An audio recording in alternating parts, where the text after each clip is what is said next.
आधी रात का वक्त मिडिल ईस्ट के आसमान में अचानक धमाकों की गूंज सुनाई देती है।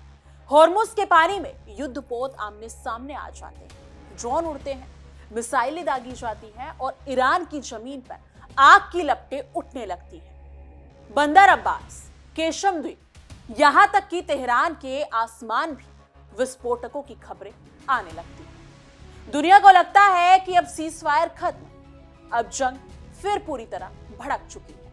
लेकिन तभी व्हाइट हाउस से डोनाल्ड ट्रंप सामने आते हैं और दुनिया को हैरान कर देते हैं।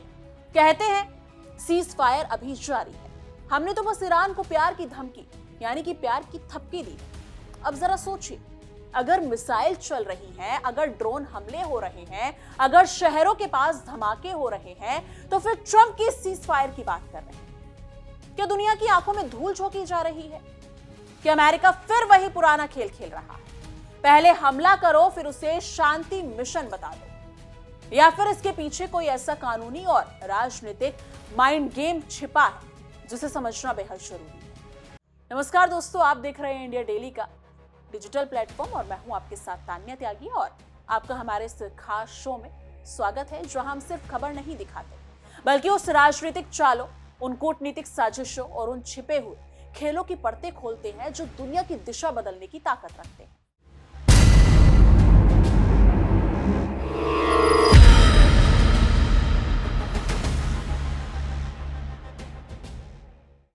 आज की खबर सिर्फ अमेरिका और ईरान के बीच बढ़ते तनाव की नहीं, आज की खबर उस माइंड गेम की है जिसमें शब्दों को हथियार बनाया जा रहा है। जहां जमीन पर युद्ध जैसे हालात हैं, लेकिन कागजों में सीजफायर लिखा जा रहा है। जहां मिसाइलों की गूंज सुनाई दे रही है, लेकिन कैमरों के सामने लव टेप जैसी बातें कही जा रही हैं। और यही वो बात है जिसने पूरी दुनिया को उलझन में डाल दिया है, क्योंकि एक तरफ अमेरिकी युद्धपोत हॉर्मुज में सक्रिय हैं यानी कि एक्टिव हैं, दूसरी तरफ ईरानी ड्रोन और मिसाइल सिस्टम हाई अलर्ट पर है। तेल बाजार कांप रहे हैं, मिडिल ईस्ट बारूद में ढेर पर बैठे हुए हैं, लेकिन ट्रंप कह रहे हैं सब कंट्रोल में है। कहावत है ना, मुंह में राम बगल में छुरी। और इस वक्त आलोचक अमेरिका पर ठीक नहीं, यानी कि अगर देखा जाए तो इस वक्त आलोचक अमेरिका पर ठीक यही आरोप लगा रहे हैं। पहले हमला करो फिर उसे रक्षात्मक कार्रवाई कहो, पहले आग लगाओ फिर खुद को दमकल वाला बताओ, और अब जब सवाल उठे तो कह दो युद्ध नहीं है, बस हल्की सी कार्रवाई। लेकिन असली कहानी और असली खबर इससे कहीं ज्यादा गहरी है, क्योंकि ट्रंप का यह बयान सिर्फ बयानबाजी नहीं बल्कि अमेरिकी कानून, चुनावी राजनीति, वैश्विक दबदबे से जुड़ा एक बड़ा खेल माना जा रहा है। अमेरिका के वार पावर्स एक्ट के तहत राष्ट्रपति किसी दूसरे देश के खिलाफ अनिश्चित काल तक सैन्य अभियान नहीं चला सकते। 60 दिन के भीतर कांग्रेस की मजबूरी और मंजूरी जरूरी होगी, और यही वो जगह है जहां ट्रंप प्रशासन फंसता दिखाई दे रहा है। अगर व्हाइट हाउस ये मान ले कि युद्ध जारी है तो कांग्रेस सवाल पूछेगी, विपक्ष हमले करेगा, और अमेरिका जनता भी, अगर देखा जाए तो अमेरिकी जनता भी जवाब मांगेगी कि आखिर अमेरिका फिर एक नए युद्ध में क्यों उतर रहा है। शायद यही वजह है कि ट्रंप बार बार सीजफायर शब्द का सहारा ले रहे हैं, यानी जमीन पर बम लेकिन बयान में शांति। आज हम आपको बताएंगे कैसे ट्रंप सीजफायर के नाम पर कानूनी घड़ी रोकने की कोशिश कर रहे हैं, क्यों अमेरिका युद्ध को युद्ध मानने से बच रहा है, कैसे लव टेप जैसी भाषा के पीछे एक बड़ा राजनीतिक संदेश छिपा है, और क्यों हॉर्मुज का ये तनाव पूरी दुनिया को नए संकट की तरफ धकेल सकता है। तो अगले कुछ मिनटों तक कहीं मत जाइए, क्योंकि आज की रिपोर्ट सिर्फ एक खबर नहीं बल्कि उस राजनीतिक खेल का पर्दाफाश है जिसमें मिसाइलों से ज्यादा खतरनाक शब्द साबित हो सकते हैं। देखिए हमारी खास रिपोर्ट हमारे सहयोगी विवेक शांडिल्य के साथ। एक तरफ जहां अमेरिका के फ्रीडम प्रोजेक्ट की सऊदी अरब ने वॉट लगा दी, वहीं ईरान का होर्मुज पर कंट्रोल बढ़ता जा रहा है। तो क्या ईरान होर्मुज खोलेगा? बिल्कुल खोलेगा, लेकिन अमेरिका के नेवल ब्लॉकेड हटाने के बाद। तो चलिए जानते हैं होर्मुज पर अभी तक की क्या है ताजा जानकारी। अमेरिका के साथ ताजा टकराव के बीच ईरान के IRGC ने होर्मुज स्ट्रेट का नया नक्शा जारी कर दिया है। इस नक्शे में होर्मुज स्ट्रेट के एक हिस्से को अपने सैन्य अधिकार क्षेत्र में दिखाया है। नक्शे के साथ ही आईआरजीसी ने चेतावनी भी जारी की है। आईआरजीसी ने कहा है कि होर्मुज स्ट्रेट में ईरान के नियमों का उल्लंघन करने वाले किसी भी जहाज को जलाकर खाक कर दिया जाएगा। ईरान के सरकारी मीडिया के मुताबिक नक्शे में तेहरान के सैन्य अधिकार की पश्चिमी सीमा ईरान के केशम द्वीप, जरा बिग स्क्रीन पर देखते हैं, यूएई के उल क्वेन के बीच खींची गई है। पूर्व की ओर पर यह सीमा ईरान के माउंट मुबारक और संयुक्त अरब अमीरात के फुजैरा को जोड़ने वाली रेखा तक फैली हुई है। मतलब ये जो मैप इस वक्त आप देख रहे हैं और इसमें ये जो एरिया आप ब्लिंक करता हुआ देख रहे हैं, इस पूरे एरिया को आईआरजीसी अपना कह रहा है। अमेरिका इसी को दादागिरी कहता है। अमेरिका कह रहा है क्या मजाक है, यानी किसी भी देश जो इस इलाके में मौजूद हैं उनकी कोई जल सीमा है ही नहीं। इसको आईआरजीसी ने अपने अंडर बताया है। आईआरजीसी ने जो नक्शा जारी किया उसमें होर्मुज के बड़े हिस्से पर सुरक्षा नियंत्रण दिखाया गया है। पश्चिमी सीमा ईरान के केशम द्वीप से लेकर यूएई के अल क्वैन तक, पूर्वी सीमा ईरान के माउंट मुबारक से यूएई के फुजैरा तक, यानी ईरान ने लगभग पूरे ट्रांजिट कॉरिडोर पर अपनी निगरानी और अपना अधिकार जताने की कोशिश की है। इस नक्शे के साथ एक नया ट्रांजिट प्रोटोकॉल भी जारी किया गया, जिसमें जहाजों को ईरानी तट के करीब से गुजरने का निर्देश दिया गया है, जिसमें कहा गया है कि अगर वो हमारे इस बताए गए रास्ते से नहीं गुजरते हैं तो इसका खामियाजा उन्हें भुगतना होगा। इसके परिणाम बहुत गंभीर होंगे। आईआरजीसी का दावा है कि पुराने मुख्य शिपिंग रूट पर युद्ध के दौरान बारूदी सुरंगों का खतरा है, लेकिन कुछ जानकार यह भी बताते हैं कि इस रूट को अपने कब्जे में लेने के लिए पुराने रूट पर ईरान ने जानबूझकर बारूदी सुरंग बिछाई, सी माइंस लगाए, ताकि कोई भी शिप ईरान के कंट्रोल के बाहर न रहे, उधर से ही जाए जो रास्ता ईरान बताए, और वो रास्ता ईरान के कंट्रोल में। इसी वजह से आज की तारीख में अमेरिका चाहकर भी होर्मुज पर खुद को बेबस पा रहा है और ईरान सुरक्षित रास्ता का भरोसा दे रहा है। और असली विवाद यहीं से शुरू होता है। ईरान चाहता है जहाज आईआरजीसी के निर्देशों का पालन करें, अपनी पहचान साझा करें, तय रूट से ही गुजरें। अमेरिका कहता है कि हमारी निगरानी में करो, हमसे पूछ कर करो। कौन होता है ईरान बताने वाला? ईरान से बात करोगे तो गोली मार देंगे। आईआरजीसी प्रवक्ता सरदार मोहेबी कहते हैं कि अगर किसी जहाज ने प्रोटोकॉल नहीं माना तो उसे रोका जाएगा, उसे जब्त कर लिया जाएगा। ईरान सिर्फ निगरानी की बात नहीं कर रहा है, बल्कि अब जहाजों को कैच एंड सीज करने की बात कर रहा है और कह रहा है हमारे इशारे पर ही जहाजों को यहां से जाना होगा। यह पूरा मामला ऐसे समय में सामने आया जब अमेरिका ने प्रोजेक्ट फ्रीडम शुरू किया था। इस योजना के तहत अमेरिका अपने देशों के जहाजों की, अपने सहयोगी देशों के जहाजों की सुरक्षित होर्मुज से निकासी की तैयारी में लगा हुआ था। दुनिया की राजनीति में कई बार सबसे खतरनाक चीज मिसाइल नहीं होती, बल्कि वो शब्द होते हैं जिनसे युद्ध को छुपाया जाता है। आधी रात के बाद मिडिल ईस्ट के आसमान में धमाकों की आवाजें गूंजती हैं। होर्मुज जल जमरूम मध्य में युद्ध पोत आमने सामने आ जाते हैं, ड्रोन उड़ते हैं, मिसाइलें दागी जाती हैं और ईरान की जमीन पर आग की लपटें उठने लगती हैं। बंदर अब्बास, केशम द्वीप, यहां तक कि तेहरान के आसपास भी धमाकों की खबरें आने लगती हैं। दुनिया को लगता है कि अब सीजफायर खत्म हो चुका है, अब अमेरिका और ईरान फिर सीधे युद्ध में उतर आए। लेकिन तभी व्हाइट हाउस से डोनाल्ड ट्रंप सामने आते हैं और कहते हैं सीजफायर अभी जारी है, हमने तो बस ईरान को प्यार की थपकी दी।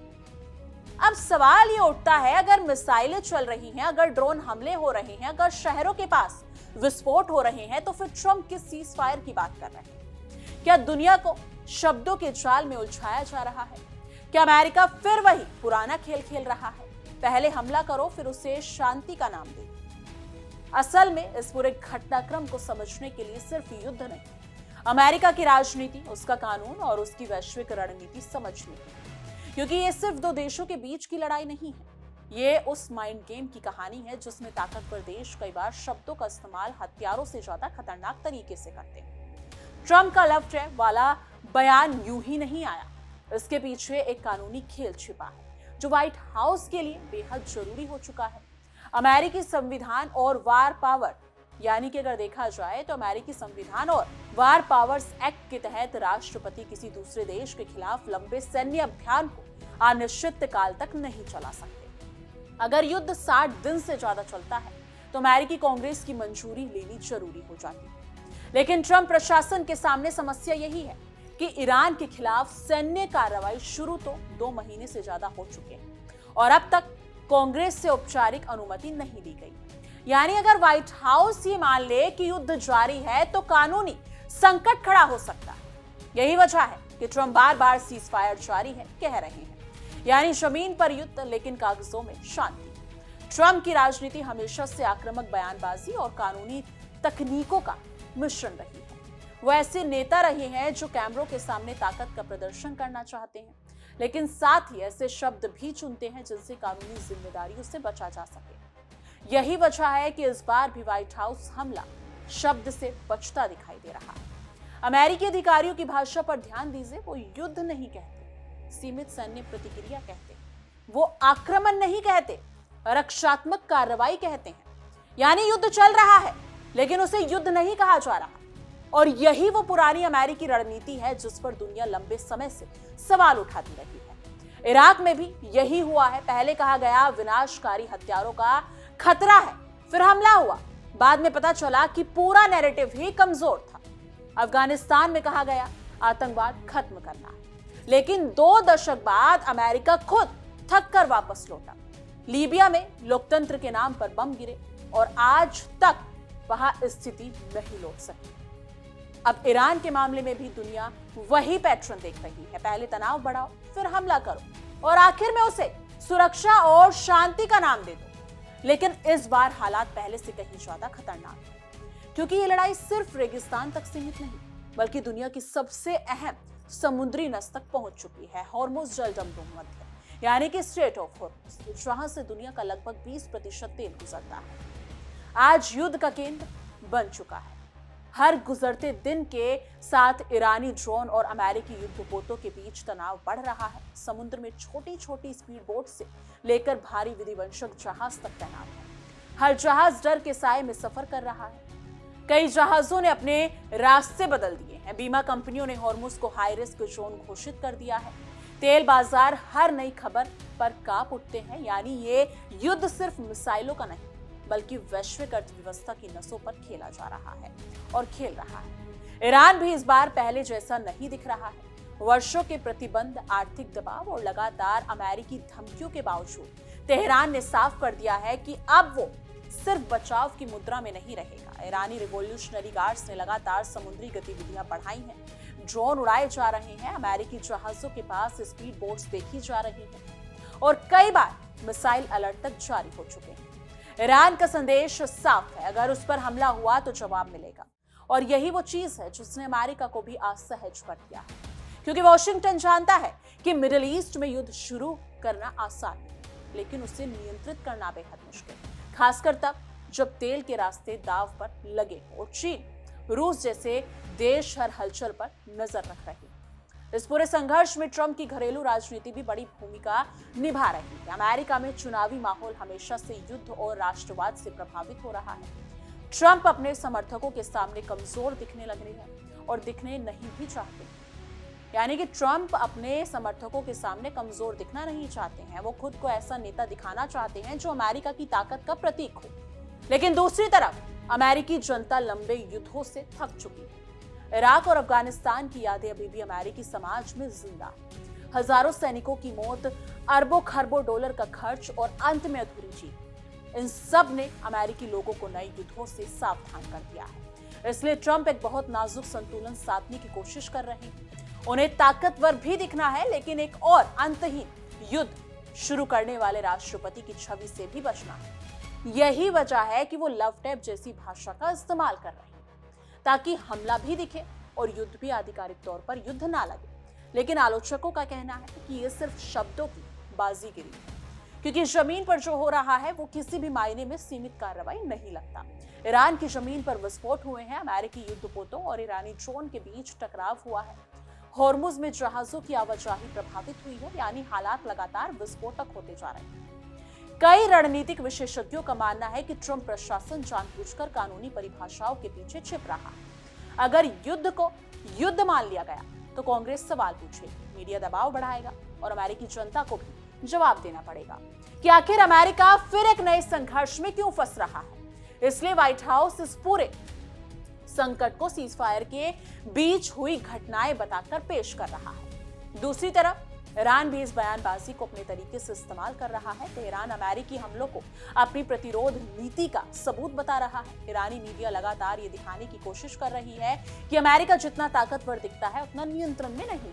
खासकर होर्मुज़ में अमेरिकी नौसेना की बेचैनी को ईरान अपनी मनोवैज्ञानिक जीत की तरह पेश कर रहा है। और यही वो वजह है कि संघर्ष सिर्फ सैन्य नहीं बल्कि नैरेटिव की लड़ाई भी बन चुका है। कौन ज्यादा ताकतवर दिखेगा, कौन कमजोर दिखाई देगा, कौन दुनिया को ये यकीन दिलाएगा कि यही वही सही है।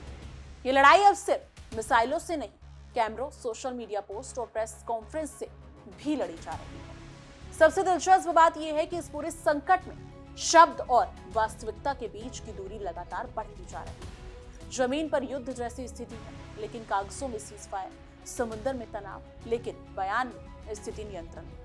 यही वो रणनीति है जिसे कई विशेषज्ञ ग्रे जोन वारफेयर कहते हैं, यानी एक ऐसा संघर्ष जो पूरी दुनिया और पूरी तरह से युद्ध भी नहीं कहलाता, लेकिन शांति भी नहीं होती।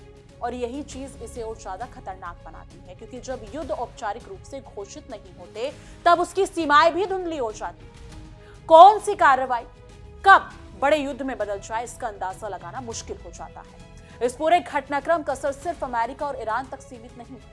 दुनिया की अर्थव्यवस्था इस तनाव को महसूस कर रही है। तेल की कीमतें ऊपर जा रही हैं, बाजारों में अनिश्चितता बढ़ रही है। बाजार यानी कि अगर देखा जाए तो भारत जैसे देश जो खाड़ी से ऊर्जा आयात पर काफी निर्भर है, वो भी चिंतित है। यूरोप पहले ही ऊर्जा संकट से जूझ रहा है। चीन लगातार तेल सप्लाई पर नजर रखे हुए है। यानी होर्मुज़ में होने वाला हर धमाका सिर्फ एक सैन्य घटना नहीं बल्कि पूरी वैश्विक अर्थव्यवस्था के लिए खतरे की घंटी है। और शायद यही वजह है कि दुनिया इस वक्त ट्रंप के शब्दों को बहुत ध्यान से सुन रही है, क्योंकि इतिहास गवाह है कई बार सबसे बड़े युद्ध अचानक शुरू नहीं होते। वो धीरे धीरे सीमित कार्रवाई, रक्षात्मक कदम और अस्थायी तनाव जैसे शब्दों के पीछे बढ़ते जाते हैं। पहले छोटी झड़पें होती हैं, फिर जवाबी कार्रवाई, फिर बड़े हमले और आखिर में पूरी दुनिया युद्ध को यानी कि खुद को भी युद्ध के बीच खड़ी पाती है। यही डर आज होर्मुज़ को लेकर भी है। फिलहाल तस्वीर यही है, अमेरिका हमला भी कर रहा है और युद्ध मानने को भी तैयार नहीं है। बच भी रहा है, ईरान जवाब दे रहा है और खुद को झुकने वाला नहीं दिखा रहा है और झुकने वाला भी नहीं। दोनों तरफ बयानबाजी तेज है, दोनों तरफ ताकत का प्रदर्शन जारी है और बीच में पूरी दुनिया सांस रोके देख रही है कि कहीं ये सीजफायर सिर्फ शब्दों का भ्रम ना साबित हो जाए। क्योंकि अगर हालात एक कदम और बिगड़े तो ये संघर्ष सिर्फ होर्मुज़ तक सीमित नहीं रहेगा, इसकी गूंज पूरी दुनिया में सुनाई दे सकती है। तो क्या सच में सीजफायर जारी है या फिर दुनिया को सिर्फ शब्दों के जाल में उलझाया जा रहा है? क्योंकि जमीन पर जो तस्वीर दिखाई दे रही है वो शांति की नहीं बल्कि लगातार बढ़ते तनाव, अविश्वास और टकराव की कहानी कहती है। होर्मुज़ में युद्धपोत आमने सामने है। ईरान की जमीन पर धमाके हो रहे हैं, ड्रोन आसमान में मंडरा रहे हैं, तेल बाजार कांप रहे हैं और दुनिया एक बार फिर उस डर के साए में खड़ी है जहां एक छोटी सी गलती बड़ी विस्फोट बन सकती है। लेकिन इसके बीच सबसे बड़ा सवाल अमेरिका की राजनीति पर खड़ा होता है। क्या वॉशिंगटन सच में शांति चाहता है या फिर हमेशा की तरह युद्ध को नए नाम देकर दुनिया के सामने पेश कर रहा है? पहले लोकतंत्र बचाने के नाम पर युद्ध, फिर सुरक्षा के नाम पर सैन्य कार्रवाई और अब लव टैप के नाम पर मिसाइल हमले। यानी नाम बदलते रहे लेकिन बारूद वही रहा। आलोचक कहते हैं कि अमेरिका की सबसे बड़ी ताकत उसकी सेना नहीं बल्कि उसकी कहानी गढ़ने की कला है, जहां हमला रक्षा बन जाता है, युद्ध शांति मिशन बन जाता है और बमबारी सीमित कार्रवाई कहलाने लगती है। लेकिन सवाल यह है कि क्या दुनिया अब भी इन शब्दों के पीछे छिपी सच्चाई को नहीं समझती? क्योंकि अगर सब कुछ सच में नियंत्रण में होता तो होर्मुज़ की लहरें इतनी बेचैन क्यों होती? अगर सीजफायर सच में लागू होता तो ईरान की जमीन पर धमाकों की आवाजें क्यों सुनाई देती? अगर हालात सामान्य होते तो तेल बाजारों में डर क्यों होता? और अगर सिर्फ प्यार की थपकी होती तो पूरी दुनिया की धड़कनें क्यों तेज होती? असल में ये सिर्फ अमेरिका और ईरान की लड़ाई नहीं रह गई है, ये ताकत, कानून, तेल, राजनीति और वैश्विक दबदबे की लड़ाई बन चुकी है। एक तरफ अमेरिका है जो दुनिया को ये दिखाना चाहता है कि उसकी पकड़ अब भी मजबूत है, दूसरी तरफ ईरान है जो हर हमले के बाद और ज्यादा आक्रामक दिखाई दे रहा है। और बीच में पूरी दुनिया फंसी हुई है, क्योंकि हॉर्मुज में उठने वाली हर चिंगारी पूरी वैश्विक अर्थव्यवस्था को प्रभावित कर सकती है। इतिहास गवाह है, कई बार सबसे बड़े युद्ध अचानक शुरू नहीं होते, वो धीरे धीरे बढ़ते हैं। पहले सीमित कार्रवाई, फिर जवाबी हमला, फिर सुरक्षा अभियान, और आखिर में पूरी दुनिया खुद को युद्ध के बीच खड़ी पाती है। यही वजह है कि आज पूरी दुनिया ट्रंप के हर शब्द को ध्यान से सुन रही है, क्योंकि कई बार मिसाइलें जितना नुकसान नहीं करती, उससे ज्यादा नुकसान वो बयान कर देते हैं जो सच्चाई को छिपाने की कोशिश करते हैं। फिलहाल तस्वीर साफ है, अमेरिका हमला भी कर रहा है और युद्ध मानने से भी बच रहा है। ईरान जवाब दे रहा है और पीछे हटने को भी तैयार नहीं है। मिडिल ईस्ट बारूद के ढेर पर बैठा है और पूरी दुनिया सांस रोके इंतजार कर रही है कि आगे क्या होगा। कहीं ऐसा ना हो जाए कि सीज फायर सिर्फ कब्जों तक सीमित रह जाए, जिंदा रह जाए और जमीन पर चल रही आग पूरी दुनिया को अपनी चपेट में ले ले। इस मुद्दे को लेकर आपकी क्या कुछ राय है? आपको क्या लगता है आने वाले दिनों में क्या कुछ होने वाला है, जिस हिसाब से डोनाल्ड ट्रंप के बयान सामने आ रहे हैं? कमेंट सेक्शन में अपनी राय जरूर साझा कीजिएगा। बाकी देश और दुनिया की तमाम बड़ी खबरों के लिए देखते रहिए इंडिया डेली और हमारा खास शो विश्व युद्ध।